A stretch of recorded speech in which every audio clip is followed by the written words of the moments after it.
Hey, what up, everybody? This is Stevie Breach coming to you. Driving around today, just dropped the kids off at school, and normally, I don't care what you call me. If you call me a smark, if you call me a mark, I like pro wrestling. I like to watch it. I like to talk about it. I like to read about it. Any way I can get it, I'll take it. And with the whole Daniel Bryan. I don't know if it's a storyline. I don't know if it's real. I thought from last night, I'm the guy who always tries to make everything out into an angle. I never want to believe anything's real. All my friends give me crap for always saying, it's an angle. But I can honestly say I don't know what the hell's going on with Daniel Bryan. I remember reading the news right before Raw went on the air yesterday saying that basically Payback was going to be in a change of direction after Monday Night Raw last night.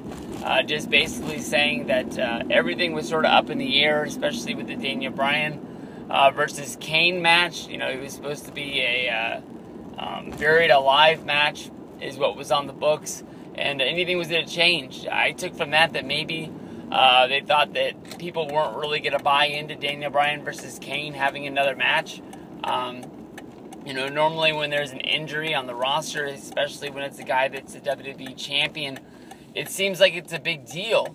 And from last night's show, I'm really not able to know what's going on. When it comes down to guys coming down to the ring and giving promos saying that they're hurt and that they're going to leave. I remember when Edge came out and did his promo back in 2011. There was no doubt in my mind. Edge is retired. Edge is done. It's over. This isn't an angle. There was a little part of me that thought, Edge would go home, rest his neck, and maybe have a Shawn Michaels kind of return and recovery. But I don't even know if Daniel Bryan is really having surgery or not, is what I'm trying to get to. I can normally, from, my years' experience of watching wrestling, know what's going on. Daniel Bryan comes out there, he has a promo saying that he's beaten down, he's battered, and he's bruised. He's won the WWE Championship, and he's got to go in for neck surgery. And from what I see, he's going to be down for 1 to 2 months. He puts over the fact of all the guys that he's had battles with over the past few months.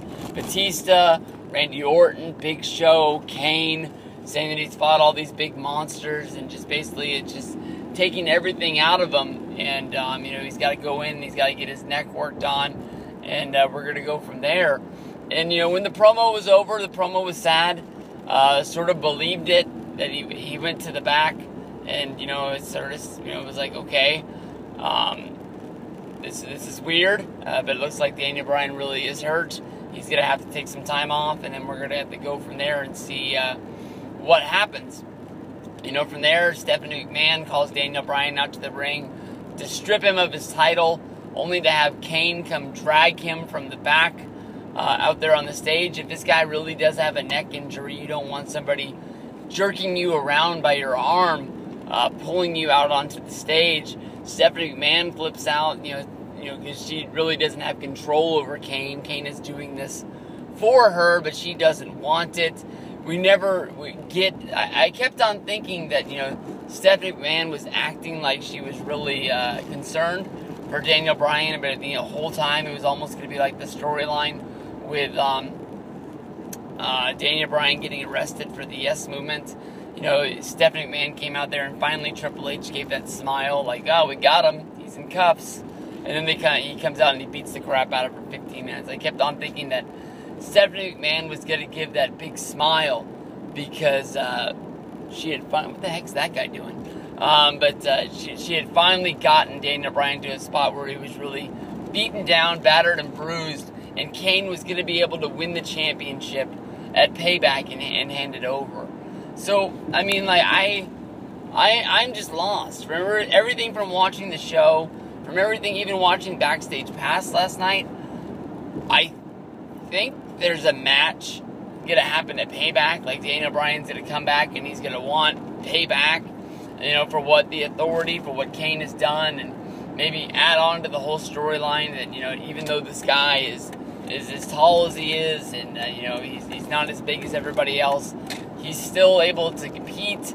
But then I read things today that he's going to be gone for 1 to 2 months. WWE isn't quite sure on what they're going to do with the title. They don't want to strip him, but if they have to strip him, they will.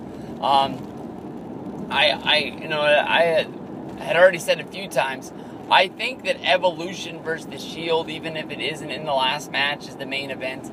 I think that's the driving point of the pay-per-view at Payback, or special event.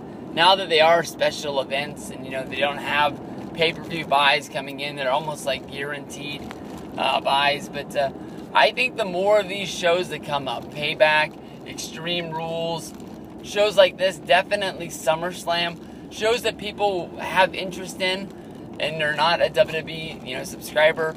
They used to have to sit down on pay-per-view day, and then they would have to go over the card, and they say, I really want to see this main event, but there's nothing really else on this card that makes me really want to throw $45 on the table right now and say, I'm going to order this show because I want to see it. But for one match, if you're not a WWE network subscriber, there's one match in that main event that you really want to see. It's almost like every time the Shield and the Wyatts get in the ring, it's going to be a guaranteed good match. We've seen this time in and time out, that these guys know how to work together. Evolution and Shield had a great match at Extreme Rules going into Payback. I think people are going to think the same thing. This is a guaranteed great match. Is it worth $10 to make sure that I see it live on the network, and then they're able to get their thing in? That's the whole thing. Is WWE is trying to drive the network right now, get these network subscribers, so they get their subscriptions up. Their magical number is 2,000. They want to be over 1,000 by the end of the calendar year. I still think that a show like SummerSlam is going to be enough to really put them over the edge. A lot of people go to WrestleMania. They didn't need the WrestleMania, put on the network, but that was good for a lot of people. But those diehards go. Not as many people go to SummerSlam, so I'm sure people will jump on. But then again, if you're diehard enough to go to WrestleMania, you're probably diehard enough to give them $10 more a month to get the subscription. It's gonna come, but I don't know. I'm scratching my head. Is he hurt? Is he not hurt? Is he, is there gonna be a match at Payback?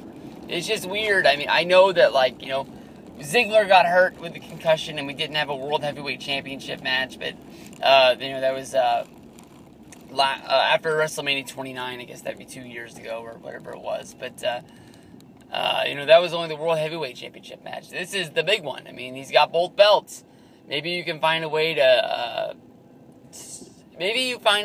strip him of the titles. Because I remember when I was talking about Sheamus, the World Heavyweight Championship made him seem like a bigger deal than the U.S. Championship did. So, maybe you can, maybe you end up having to strip them.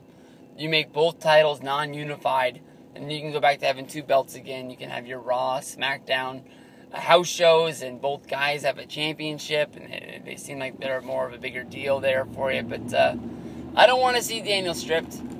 But if he's hurt, he's hurt. You got to get worked on, and then you come back. Everybody has had to take a time off every once in a while. We've seen the man of the WWE, John Cena. We've seen him out due to injury, and we've seen Triple H go down with the quad injury.